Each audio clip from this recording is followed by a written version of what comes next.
santé au cœur de l'information.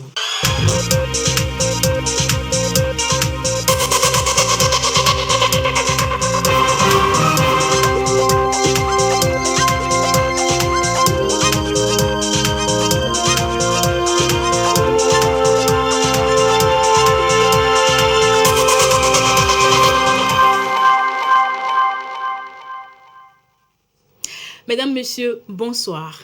Destruction de produits contrefaits par le ministère du Commerce, des produits détériorés. Le ministère du Commerce a saisi l'occasion pour sensibiliser les populations sur l'importance de veiller et vérifier la date de péremption des produits. La reine Elisabeth II a été testée positive au Covid-19. Nouvelle annoncée ce dimanche, la souveraine ne présente heureusement que de légers symptômes comparables à ceux d'un rhume. Et puis, cette compétition culinaire sur la gastronomie togolaise, elle est en cours. Elle promeut la consommation locale. Le concours est actuellement aux phases régionales, l'étape de la région de l'Akara à suivre dans ce journal. C'était les titres de cette édition. Bienvenue, voici votre journal. Les garants des us et coutumes du Togo étaient en réunion. Ils veulent identifier les mauvaises pratiques coutumières qui discriminent les femmes en matière d'accès à la terre.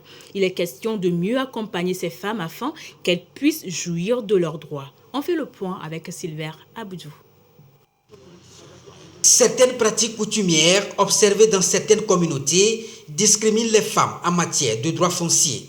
Ces pratiques sont conformes aux réalités de chaque milieu.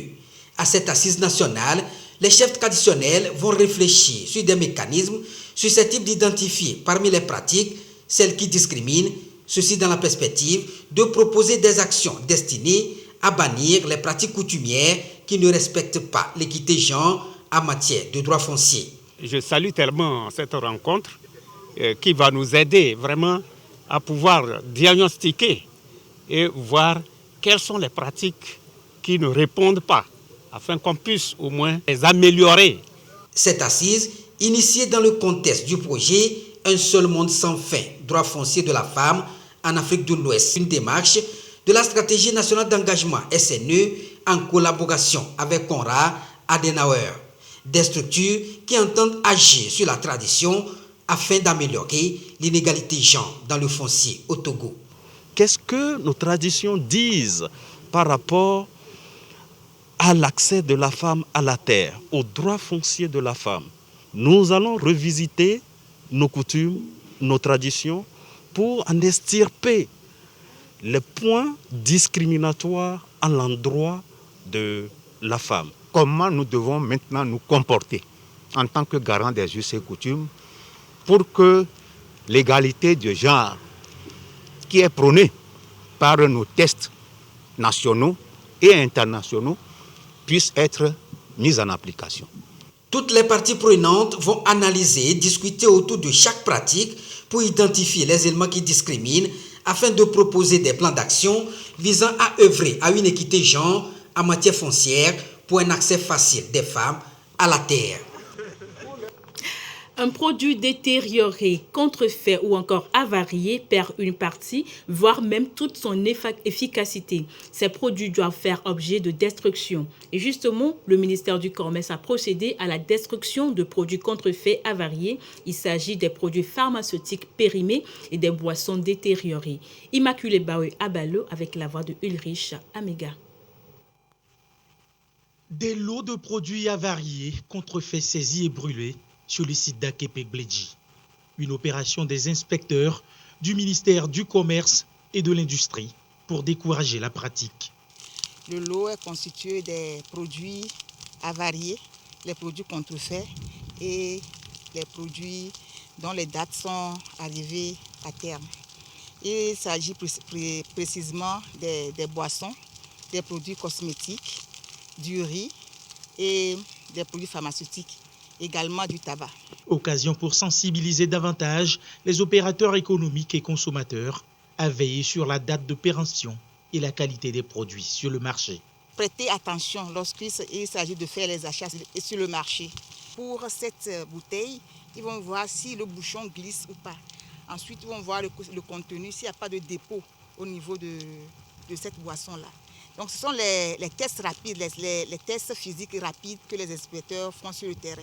En dehors de ces tests rapides et physiques, on procède aussi, en cas de doute, à la vérification dans les laboratoires.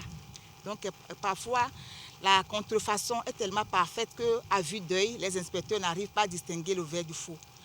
Lorsque le cas se produit, on fait recours à l'expertise des laboratoires sur place pour vérifier la qualité des produits. Le numéro vert 8585 du ministère du Commerce est ouvert 24 heures sur 24. Toute personne ayant constaté des avariés et contrefaits sur le marché peut saisir les services chargés de la question via numéro vert.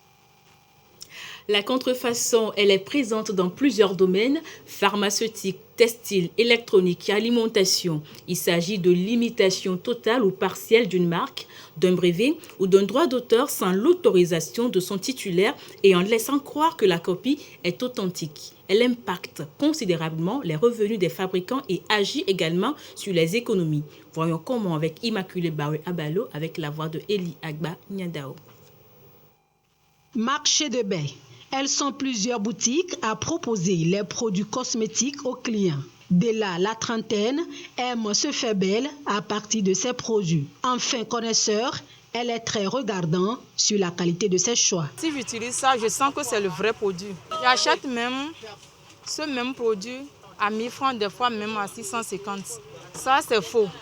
Le vrai, ça ne sort pas le bouton. Roland, amateur du bon vin, sans être forcément un sommelier de profession, fait aussi le même constat sur le marché. Les vins sont limités. Le dosage de l'alcool, plutôt la dose létale, tu remarqueras que ça a une différence par rapport à l'autre vin que tu prendras, mais avec le même nom. Dadidi est dans la vente. Sur ses étalages, différentes gammes de produits cosmétiques venus d'horizons divers. Chile alede ke fia ntotole payole. Amede la va fia be appelé Chile fia misane 2 et 3000. Wa ela tembe o fifi jen po ela file fia 1500 femmes d'adio. Doa enu keke le to have raton le hihiame. Pommade, alcool, textile, pièces pour automobile, électronique, voire médicaments, tout ce qui peut être copié sort des usines chinoises, indiennes et inonde les échoppes de Lomé et d'ailleurs sur les marchés africains. Un véritable risque pour le consommateur. Dans nos sensibilisations, nous on attire l'attention de nos consommateurs sur un fait. Lorsqu'un produit est très moins cher, il faut vraiment qu'on soit prudent par rapport à ce produit parce que on sait qu'un produit qui coûte peut-être 200 francs et vous trouvez ça quelque part à moins de 100 francs, il y a un souci. Des produits qui viennent au port, je crois que la douane, ils ont des techniques aussi pour détecter les produits qu'on te fait. Le mal est que, c'est vrai, les gens ont des circuits parallèles et autres.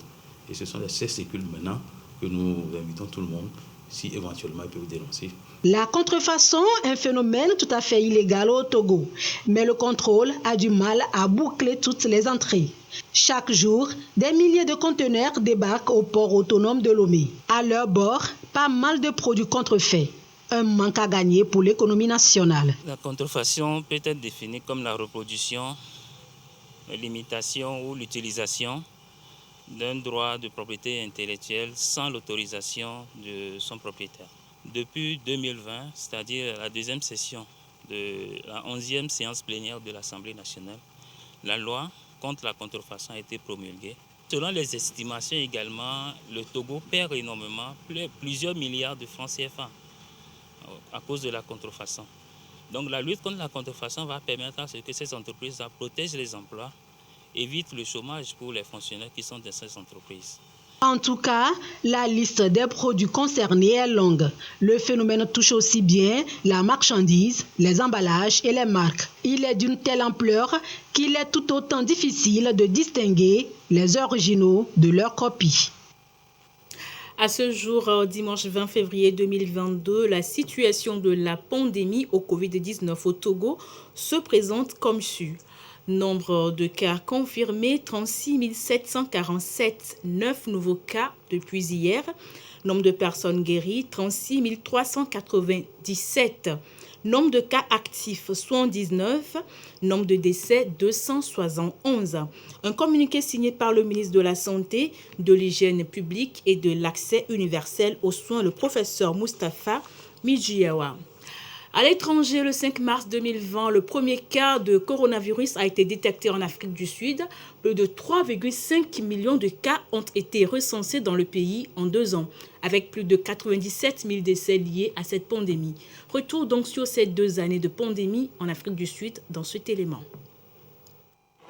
2 ans après l'apparition du coronavirus en Afrique du Sud, le pays reste marqué par la pandémie. Le 5 mars 2020, le président Cyril Ramaphosa prenait la parole pour annoncer la détection d'un premier cas positif sur le territoire, un homme de 38 ans qui revenait d'un séjour en Italie avec sa famille. Il est donc maintenant confirmé que nous avons une personne dans notre pays qui a été testée positive au coronavirus. Moins d'1 mois après, le gouvernement a annoncé un confinement imminent afin de limiter la flambée des cas. Les supermarchés ont alors été pris d'assaut, les habitants ne sachant pas combien de temps cette situation allait durer. À l'extérieur des villes, les routes ont été bloquées par des kilomètres d'embouteillage, les conducteurs étant contraints de s'arrêter pour effectuer des tests de dépistage. Au mois d'avril, le pays a mis en place des tentes de dépistage mobiles à Johannesburg, en plus d'une campagne de sensibilisation.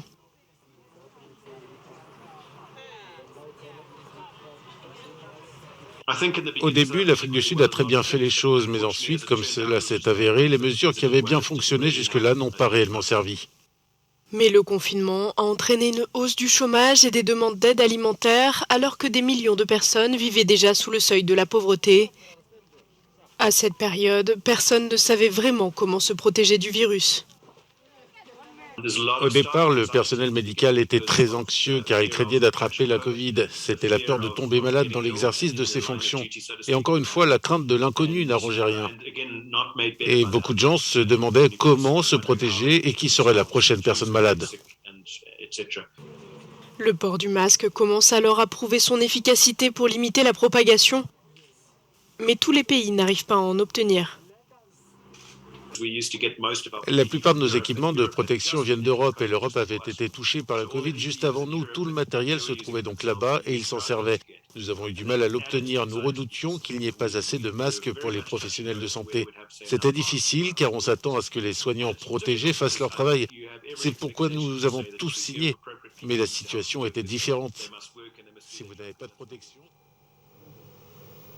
Une pandémie qui n'épargne personne. Âgée de 95 ans, la reine Elisabeth II vient justement d'être testée positive au Covid-19. Elle ne présente que des symptômes légers comparables à ceux d'un rhume. Et ces derniers jours, les infections au Covid-19 se sont multipliées dans l'entourage de la reine. Regardez. La reine Elisabeth II positive au Covid-19. Le palais de Buckingham a annoncé la nouvelle en milieu de journée ce dimanche, tout en précisant que la souveraine ne présente que de légers symptômes comparables à ceux d'un rhume. Ces derniers jours, les infections au coronavirus se sont multipliées dans l'entourage de la reine. Celle qui vient de fêter ses 70 ans de règne avait rencontré le 8 février son fils, le prince Charles, 2 jours avant qu'il ne soit lui-même testé positif. 4 jours plus tard, le 14 février, c'était au tour de Camilla, l'épouse de Charles. À 95 ans, l'état de santé de la reine-mère fait l'objet de toutes les attentions depuis qu'elle a passé une nuit à l'hôpital à l'automne pour des examens préliminaires dont la nature n'a depuis jamais été précisée. Dans les jours à venir, selon Buckingham, elle devrait se ménager et mener, je cite, des tâches légères, un ton qui se veut rassurant alors que la souveraine avait récemment repris ses activités publiques. Le 29 mars prochain, une cérémonie est prévue à la mémoire du prince Philippe, son époux décédé l'an dernier. Mogadiscio, au moins 14 personnes ont été tuées dans une attaque suicide. Parmi ces personnes, des responsables politiques. Un attentat revendiqué par des djihadistes Shebab. L'explosion a ravagé une terrasse du restaurant Hassan Dif. Suivez. Série d'attentats ce week-end en Somalie. Samedi, au moins 15 personnes sont mortes à Beledweyne après qu'un kamikaze se soit fait exploser dans un restaurant bondé, faisant de nombreux blessés. L'attaque a été revendiquée par le groupe extrémiste Al-Shabaab. À Bosaso, une bombe a explosé dans un salon de thé, tuant une personne et en blessant 6 autres. Ces attentats surviennent alors que la Somalie devrait terminer le vote pour la chambre basse du Parlement fédéral la semaine prochaine. La crise ukrainienne, parlons-en, elle affiche aux yeux du monde le jeu des alliances. D'un côté la Russie et de l'autre les États-Unis. Cette crise fait craindre des conséquences sociopolitiques et économiques. Alors quelles conséquences pour les parties impliquées? Ramdan Bassina nous en parle. Les tensions s'accroissent sur toutes les lignes de front. La situation dans l'Est reste préoccupante ces dernières heures. Les bombardements continuent. L'Ukraine et ses régions séparatistes pro-russes s'accusent mutuellement de nouvelles attaques. Aux frontières ukrainiennes, près de 150 000 troupes russes en état d'alerte malgré les démentis de Moscou. Alors que les balais diplomatiques s'enchaînent pour une désescalade militaire, Joe Biden accuse la Russie de créer de fausses justifications pour lancer une guerre contre l'Ukraine. Vladimir Poutine nie toute volonté belliqueuse, le ton monte entre les deux camps. Ni les tractations diplomatiques à la conférence de Munich, ni les injonctions des États-Unis et de ses alliés européens ne semblent dissuader la Russie à faire marche arrière. Au Donbass, le chef séparatiste proclame une mobilisation générale. À Kiev, la situation est tendue. D'un côté, l'Ukraine soutenue par les États-Unis et l'Europe. De l'autre, les régions séparatistes soutenues par la Russie et la Chine. Au fond, la Russie digère mal l'autonomie proclamée par l'Ukraine. Elle souhaite la contrôler et s'oppose à son adhésion à l'OTAN. Et si Moscou parvient à attaquer l'Ukraine? Les États-Unis et leurs alliés européens pourraient imposer de lourdes sanctions économiques sans précédent, dit-on. La France et l'Allemagne, à l'instar des États-Unis d'Amérique, demandent à leurs ressortissants de quitter l'Ukraine. Cette invasion entraînerait des milliers de morts, des millions de déplacés et des pertes économiques énormes. Par contre, cela conduirait l'OTAN à rapprocher ses forces des frontières russes et la Russie aurait rappelé au monde qu'elle est une puissance. Mais n'y a-t-il toujours pas de voie possible pour la diplomatie? Le président ukrainien Zelensky dit vouloir la paix à Munich. La Chine exige le respect des préoccupations de la Russie. Les Occidentaux se présentent en protagonistes pacifiques. L'Ukraine a-t-elle aujourd'hui le soutien diplomatique qui lui avait manqué en 2014 et qui a abouti à l'annexion de la Crimée? Et justement, la crise ukrainienne, sujet abordé dans le journal du dimanche aujourd'hui, Joseph Junior Kodjo était l'invité d'Eko Sala. Il est enseignant-chercheur à l'Université de Lomé et docteur en droit public. Suivez un extrait de leur entretien. Il faut dire que les tensions entre les deux pays remontent à plusieurs décennies et portent sur de nombreuses questions. Mais essentiellement, il y a la Crimée qui est au cœur de ces tensions.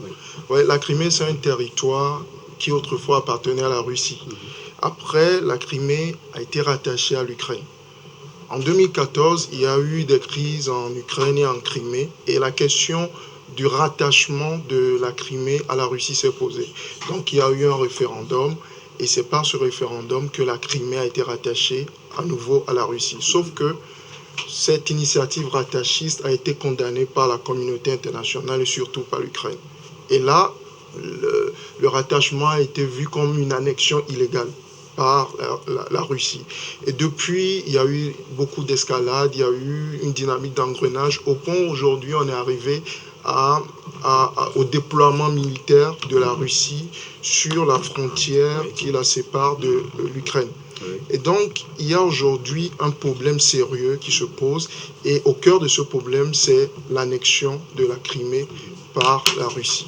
Et la France, l'Allemagne, les États-Unis font tout pour éviter une guerre parfois imminente, annoncée imminente.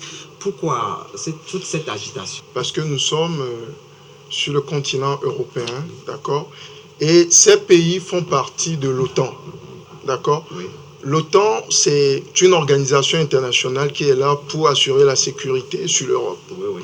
Et donc, il y a cette importance pour ces États-là qu'il y ait la paix sur l'Europe. Vous voyez. Et donc, il y a un intérêt à agir pour ces États. Et cette crise dure déjà des décennies. Et quels sont les enjeux pour la Russie et l'Ukraine, les États qui sont autour? Les enjeux sont de deux ordres, économique et politique. Économique d'abord parce que, vous savez, la Crimée, le territoire, la péninsule disputée par l'Ukraine et la Russie, regorge d'or et de gaz et de pétrole. Oui.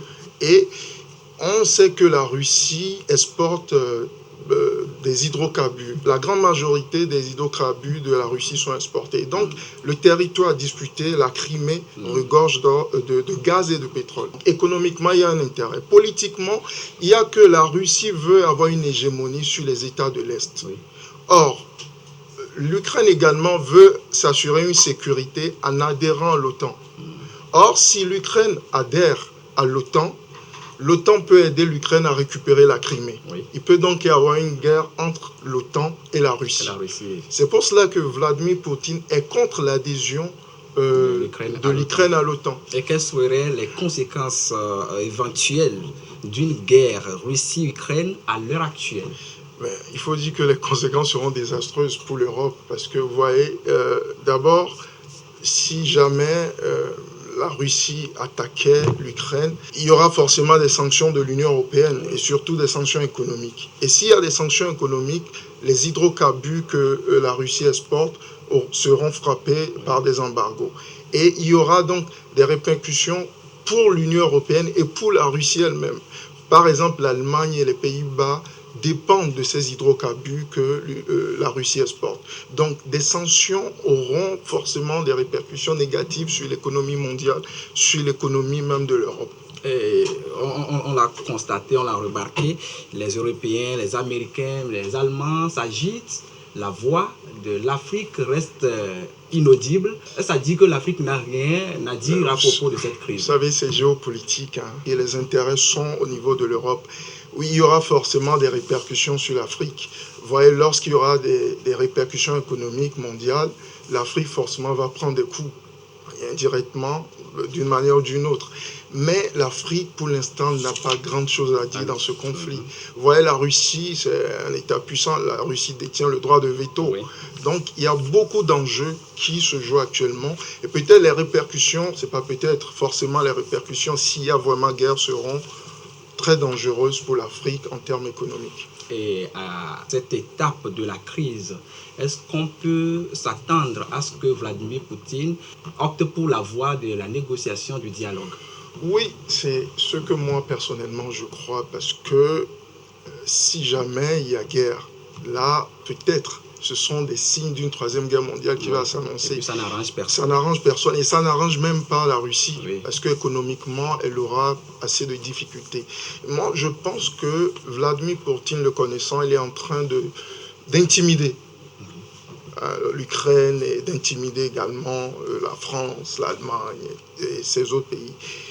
Mais le Rubicon est déjà franchi. On peut s'attendre à tout. Il peut y avoir agression de l'Ukraine comme il peut ne pas avoir agression de l'Ukraine. Mais je crois que pour l'instant, la voie de la négociation, de la diplomatie serait la meilleure voie. Dr Joseph Junior Kodjo reçu cette mi-journée dans le journal du dimanche. Il est revenu sur la crise ukrainienne. Il est enseignant-chercheur à l'université de Lomé. Au-delà de leur travail à l'Assemblée nationale, les députés mènent plusieurs activités dans leurs différentes circonscriptions électorales. Pour bien mener ces activités extra-parlementaires, mais qui relèvent de leurs prérogatives d'élus des peuples, ces derniers disposent d'une structure appelée Bureau du député. Alors, comment fonctionnent ces bureaux et quelles affaires traitent-ils? Tazid Mbaga nous répond dans cet élément. C'est dans l'arrière-cour de sa maison, ici dans le canton de Barkwasi, dans l'Oti-Nord, que le député Depokne Mantod a ouvert son bureau. C'est une structure que chaque élu du peuple peut installer dans sa circonscription électorale pour rester en contact permanent avec sa base. Ici, c'est le lieu de permettre à la population de venir rencontrer le député quand il est en vacances parlementaires ou de venir voir la permanence, le secrétariat du député pour sa doléance. Pour accueillir tout ce beau monde dans les meilleures conditions, le fonctionnement du bureau du député est organisé, planifié selon les orientations et directives du parlementaire. Notre cabinet de députés fonctionne comme tous les bureaux administratifs. Et nous avons engagé un personnel et le bureau est ouvert tous les jours ouvrés. Et respectent les heures de travail comme dans l'administration. C'est donc un service professionnalisé que le député de Poukne Mantodz offre aux citoyens. Une aubaine pour les populations de la circonscription électorale de Loti Nord qui savent où aller poser leurs problèmes et transmettre leurs doléances à leurs élus. Je suis très content de venir voir l'honorable aujourd'hui. J'ai posé le problème d'eau, le problème de forage dans le milieu. J'ai posé le problème aussi de notre route en dégradation et j'ai posé aussi le problème d'engrais. À ces trois problèmes, il m'a répondu favorablement. Pour aller écraser la farine, c'est trop loin. S'il pouvait amener au moins un moulin ici pour moudre la farine, ça devrait nous plaire aussi, nous les femmes. Cette proximité du député renforce son rôle de porte-parole ou de représentant de sa circonscription.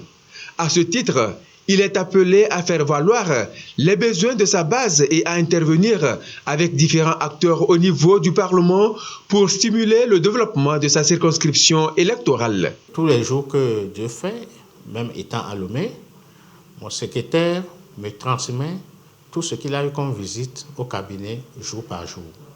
Et quand il y a des problèmes urgents, nous nous saisissons du problème et nous réagissons de façon prompte et rapide. Et ce qui fait que vraiment, nous sommes toujours au parfum de tout ce qui se passe sur le terrain. Voilà ce qui nous permet vraiment de trouver des solutions rapides à certains problèmes. Tout ça pour le bonheur de nos populations et pour le développement endogène. Avec la 6e législature, tous les députés disposent d'un bureau dans les locaux du nouveau siège de l'Assemblée nationale. Le bureau en circonscription vient renforcer le travail du député sur le terrain. Ainsi, l'action parlementaire gagne en efficacité et en pertinence sur le quotidien des populations. Je vais vous faire saliver un peu avec ces mets typiquement togolais. Ils sont exposés dans le cadre d'un championnat culinaire sur la gastronomie togolaise. Le concours se déroule d'abord en phase régionale, l'étape de la Kara avec Nestor Mouzo. Chaque candidat s'est présenté dans l'espoir de se faire distinguer. C'est la phase régionale de la Kara du Chakou Gâteau, championnat culinaire sur la gastronomie togolaise. L'initiative est à sa 3e édition.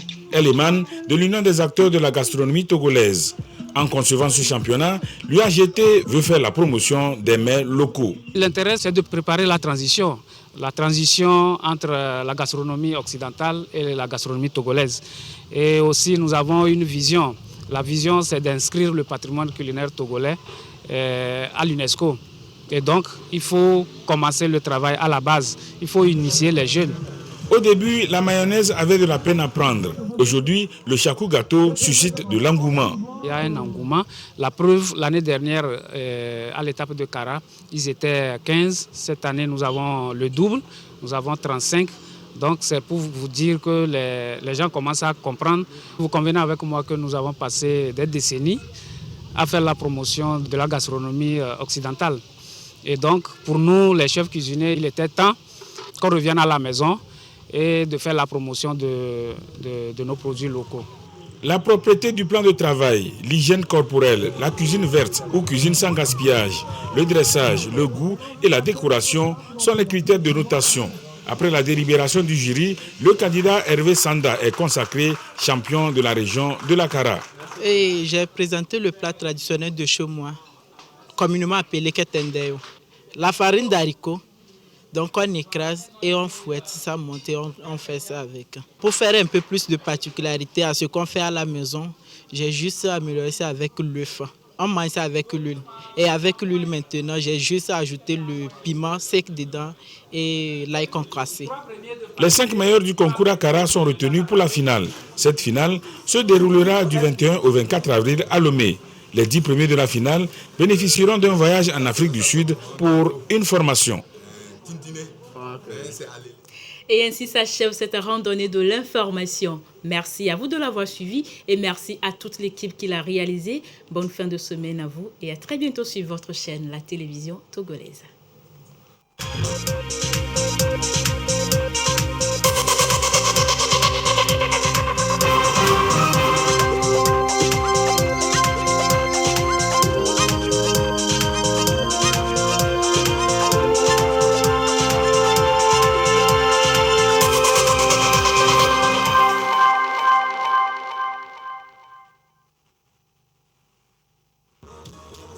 Angèle Aubé,